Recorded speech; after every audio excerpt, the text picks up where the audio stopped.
નમસ્કાર દર્શક મિત્રો, કોંગ્રેસના ધારાસભ્ય અને દલિત સમાજના મોટા નેતા જિગ્નેશ મેવાણી અંબાજીની અંદર એક દલિત સમાજ માટે સભાનું આયોજન કર્યું હતું, જેમાં દલિત સમાજ માટે જિગ્નેશ મેવાણીએ એક સારી સલાહ આપી હતી અને કહ્યું હતું કે તમે ક્યારે સુધરશો, ક્યારે તમે તમારા સંતાનોને આગળ વધારશો, તમારે અત્યાર સુધી જે કામ કર્યા છે, મેલું ઉપાડવાનું કામ કર્યું છે એ જ કરવું છે.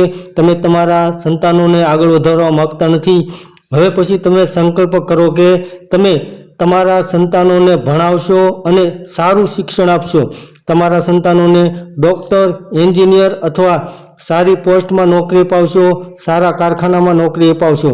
ભલે મજદૂરી કરવી પડે, ભલે કોઈ પણ બીજું કાર્ય કરવું પડે, પરંતુ તમે હવે સુધરો અને તમે જે મેલું ઉપાડવાનું કામ કરો છો તે બંધ કરો.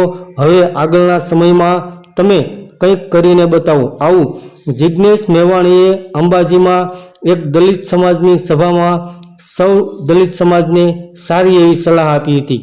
ધન્યવાદ દર્શક મિત્રો.